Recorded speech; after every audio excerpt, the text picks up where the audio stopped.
നമസ്കാരം, കർമ്മ ന്യൂസിലേക്ക് സ്വാഗതം. നരേന്ദ്രമോദി ഇക്കുറി രണ്ടും കൽപ്പിച്ച് തന്നെയാണ്. ലോക്സഭാ തെരഞ്ഞെടുപ്പിൽ വിജയം മാത്രമല്ല 400 എന്ന സീറ്റാണ് NDA ലക്ഷ്യമിടുന്നത്. BJP ഒറ്റയ്ക്ക് 370 സീറ്റ് എന്ന ലക്ഷ്യം മുന്നോട്ട് വയ്ക്കുന്നു. അത് നേടാൻ ഏതു വിധേനയും ഏതു തന്ത്രങ്ങളും പയറ്റാൻ ഒരുങ്ങിയാണ് നരേന്ദ്രമോദിയുടെ വരവ് തന്നെ. തെക്കേ ഇന്ത്യയിൽ വലിയ സ്വാധീനമില്ലാത്ത സംസ്ഥാനങ്ങളിൽ 2 മാസത്തിനിടയിൽ 8-9 തവണ സന്ദർശനം നടത്തിയിരിക്കുന്നു നരേന്ദ്രമോദി. വിശ്രമമില്ലാതെ രാവേറെയായാലും പ്രവർത്തനത്തിൽ മുഴുകുകയാണ് നരേന്ദ്രമോദി. ഇക്കുറി BJPക്ക് NDAക്ക് ജീവൻ മരണ പോരാട്ടമാണ്. ഇപ്പോൾ ഇതാ തൻ്റെ ആവനാഴിയിലെ അസ്ത്രങ്ങൾ ഓരോന്നായി എടുത്തു പ്രയോഗിക്കുകയാണ് നരേന്ദ്രമോദി. തെരഞ്ഞെടുപ്പ് പ്രചരണങ്ങളെ പ്രകമ്പനം കൊള്ളിക്കുന്നു നരേന്ദ്രമോദി. തെരഞ്ഞെടുപ്പ് പ്രചരണങ്ങളിൽ പ്രതിപക്ഷത്തിന് നേരെ കത്തിക്കയറുകയാണ് നരേന്ദ്രമോദി. ഇപ്പോൾ ഇതാ രാജസ്ഥാനിലെ തെരഞ്ഞെടുപ്പ് പ്രചരണ റാലിയെ അഭിസംബോധന ചെയ്ത് നടത്തിയ പ്രസംഗത്തിൽ ഏറ്റവും ഗൗരവമുള്ള ഒരു വിഷയം നരേന്ദ്രമോദി പറഞ്ഞിരിക്കുന്നു. ഇന്ത്യയുടെ വിഭജനത്തിന് കാരണം മുസ്ലിം ലീഗാണ്.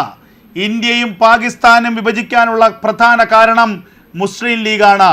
ആ മുസ്ലിം ലീഗിൻ്റെ സ്റ്റാമ്പ് പതിപ്പിച്ചതാണ് കോൺഗ്രസിൻ്റെ പ്രകടന പത്രിക. വലിയ ഗുരുതരമായ ആരോപണമല്ലേ? ഇന്ത്യയെ വിഭജിക്കാൻ മുന്നിട്ട് നിന്നത്, വിഭജനത്തിന് കാരണമായത് മുസ്ലിം ലീഗ് എന്ന പാർട്ടിയാണ്. ആ മുസ്ലിം ലീഗിൻ്റെ പ്രകടന പത്രികയാണ് ഇപ്പോൾ കോൺഗ്രസ് രാജ്യത്ത് അവതരിപ്പിക്കുന്നത്. ആ മുസ്ലിം ലീഗിൻ്റെ സ്റ്റാമ്പ് പതിപ്പിച്ച പ്രകടന പത്രികയാണ് കോൺഗ്രസ് തങ്ങളുടേതെന്ന നിലയിൽ ഇപ്പോൾ രാജ്യത്ത് അവതരിപ്പിക്കുന്നത്. ഗൗരവമുള്ള ആക്ഷേപം ഉന്നയിക്കുകയാണ് നരേന്ദ്രമോദി.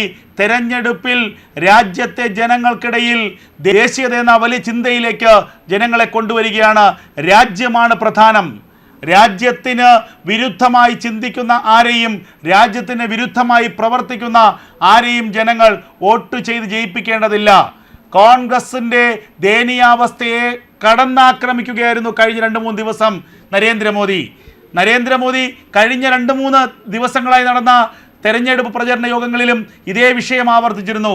കോൺഗ്രസിന് സ്വന്തമായൊരു തെരഞ്ഞെടുപ്പ് പ്രകടന പത്രികയില്ല. മുസ്ലിം ലീഗിൻ്റെ തെരഞ്ഞെടുപ്പ് പ്രകടന പത്രികയെ കോപ്പി അടിച്ചതാണ് കോൺഗ്രസിൻ്റെ തെരഞ്ഞെടുപ്പ് പ്രകടന പത്രിക. വോട്ടിന് വേണ്ടി, 4 സീറ്റിന് വേണ്ടി ന്യൂനപക്ഷ വർഗീയതയെ പ്രോത്സാഹിപ്പിക്കുകയാണ് കോൺഗ്രസ് ചെയ്യുന്നത്. രാജ്യത്തെ കോൺഗ്രസ് ജനാധിപത്യപരമായ പ്രവർത്തനങ്ങൾ നടത്തുന്നില്ല. മതനിരപേക്ഷ പാർട്ടി എന്ന് പറഞ്ഞു നടക്കുമ്പോഴും അവരുടെ പ്രവർത്തനങ്ങളിൽ മതപ്രീണനം മാത്രമാണുള്ളത്. ഇതിനെ വലിയ തോതിൽ പ്രതിരോധിക്കാനൊന്നും രാഹുൽ ഗാന്ധിക്ക് കഴിയുന്നില്ല. അങ്ങനെ ആരോപണത്തിലൂടെ കടന്നാക്രമിക്കുകയാണ് നരേന്ദ്രമോദി. ഇനി ഈ തെരഞ്ഞെടുപ്പിൽ കോൺഗ്രസിൻ്റെ നേതൃത്വത്തിലുള്ള ഇന്ത്യ മുന്നണി സഖ്യമെന്ന പ്രതിപക്ഷം പാടെ നശിച്ചു കഴിഞ്ഞിരിക്കുന്നു.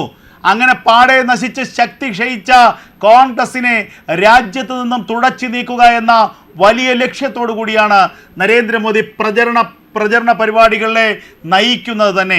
ഇപ്പോൾ ഇതാ രാജസ്ഥാനിലെ തെരഞ്ഞെടുപ്പ് പ്രചരണ റാലി അഭിസംബോധന ചെയ്തുള്ള ആ വലിയ പ്രസംഗത്തിൽ രാജ്യത്തിൻ്റെ വിഭജനത്തിന് കാരണക്കാരായവർ ആരാണെന്ന് ഉറക്കെ പറഞ്ഞിരിക്കുന്നു നരേന്ദ്രമോദി. അവരോടൊപ്പം ചേർന്ന് നിൽക്കുന്ന കോൺഗ്രസിനെ രാജ്യത്ത് ജനങ്ങൾ എങ്ങനെയാണ് വിശ്വസിക്കുക? NDA അധികാരത്തിൽ വന്നാൽ ഭരണഘടന തിരുത്തുമെന്നാണ് കോൺഗ്രസും പ്രതിപക്ഷ പാർട്ടികളും പറഞ്ഞു പരത്തുന്നത്. ഭരണഘടന എന്നാൽ NDAക്ക് ഗീതയും ഖുറാനും ബൈബിളുമാണ്. സാക്ഷാൽ അംബേദ്കർ തിരിച്ചു വന്ന് തിരുത്തണമെന്ന് പറഞ്ഞാലും ഭരണഘടനയിൽ തൊടില്ലെന്നും നരേന്ദ്രമോദി വ്യക്തമാക്കി. ലോക്സഭാ തെരഞ്ഞെടുപ്പിൽ മത്സരിക്കുന്ന ഒരു പാർട്ടി പറഞ്ഞത് അധികാരത്തിലെത്തിയാൽ ആണവായുധങ്ങളെ നശിപ്പിക്കുമെന്നാണ്. രാജ്യത്തിൻ്റെ തൊട്ടയൽപ്പക്കത്തുള്ള 2 അയൽ രാജ്യങ്ങൾ ആണവായുധം കൈവശമുള്ളവരാണ്. അപ്പോൾ അവരുടെ മുന്നിൽ രാജ്യത്തിൻ്റെ ശക്തി ക്ഷയിപ്പിക്കുമെന്നാണ് ഈ പാർട്ടിക്കാർ പറയുന്നത്. രാജ്യത്തെ ജനങ്ങൾ അത് അനുവദിക്കുമെന്നാണോ നിങ്ങൾ കരുതുന്നത്? പ്രധാനമന്ത്രി നരേന്ദ്രമോദി ഉന്നയിച്ചു. ശ്രാവണ മാസത്തിൽ മട്ടൻ കറി പാചകം ചെയ്ത രാഹുൽ ഗാന്ധി ഹിന്ദുക്കളോട് ചെയ്തത് എന്ത് തരത്തിലുള്ള ദ്രോഹമാണ്? ആരെ സന്തോഷിപ്പിക്കാൻ വേണ്ടിയാണ് ഈ പ്രവൃത്തി ചെയ്യുകയും അതിനെ വീഡിയോ ആയി സോഷ്യൽ മീഡിയയിൽ പോസ്റ്റ് ചെയ്യുകയും ചെയ്തത്? ഭക്ഷണത്തിൽ ഓരോരുത്തർക്കും അവരവരുടെ സ്വാതന്ത്ര്യമുണ്ട്. എന്നാൽ ഒരു ഭൂരിപക്ഷ സമുദായത്തിൻ്റെ വ്രതാനുഷ്ഠാനം നടക്കുന്ന ഒരു മാസത്തിൽ ഇത്തരമൊരു വീഡിയോ ചെയ്തതിലൂടെ ആരെയാണ് രാഹുൽ ഗാന്ധി സന്തോഷിപ്പിക്കുന്നത് മുഗൾ മനോഭാവത്തോടു കൂടിയാണ് ഇത്തരമൊരു പ്രവൃത്തി രാഹുൽ ഗാന്ധി ചെയ്തതെന്ന വലിയ ആക്ഷേപമാണ് ഇപ്പോൾ പ്രധാനമന്ത്രി നരേന്ദ്രമോദി ഉന്നയിക്കുന്നത്. 2023-ലെ സംഭവമാണ് ഒരിക്കൽ കൂടി നരേന്ദ്രമോദി ഉദ്ധംപൂരിലെ തെരഞ്ഞെടുപ്പ് റാലിയിൽ ഉന്നയിച്ചത്. 2023 സെപ്റ്റംബറിൽ ലാലു പ്രസാദ് യാദവിനെ കാണാനെത്തിയപ്പോഴായിരുന്നു വിവാദമായ പ്രസ്തുത സംഭവം. രാഹുൽ ഗാന്ധിയുടെ പാചകം അന്നാണ് നടന്നത്. ബീഹാറിലെ പ്രശസ്ത വിഭവമായ ചമ്പാരൻ മട്ടൻ എങ്ങനെയാണ് പാചകം ചെയ്യുന്നതെന്ന് ലാലു പ്രസാദ് യാദവ് രാഹുൽ ഗാന്ധിയെ പഠിപ്പിക്കുന്ന വീഡിയോ ആണ് അന്ന് പുറത്തു വന്നത്. ശ്രാവണ മാസത്തിൽ മട്ടൻ കറി വച്ച് രാഹുൽ ഗാന്ധി ഹൈന്ദവ വിശ്വാസികളെ അപമാനിച്ചു എന്ന ഗുരുതരമായ ആരോപണമാണ് രാഹുൽ ഗാന്ധിക്കെതിരെ നരേന്ദ്രമോദി ഉന്നയിക്കുന്നത്. രാഹുൽ ഗാന്ധിയും തേജസ്വി യാദവും മട്ടൻ കറിയുടെ വീഡിയോ ഇട്ടത് വിശ്വാസികളെ അപമാനിക്കാനാണ്. ശ്രാവണ മാസത്തിലെ മട്ടൻ കറി പാചകം മുഗളന്മാരുടെ മാനസികാവസ്ഥയാണ്. ഇതാരെ സന്തോഷിപ്പിക്കാനാണ്? പ്രധാനമന്ത്രി നരേന്ദ്രമോദി ചോദിക്കുന്നു.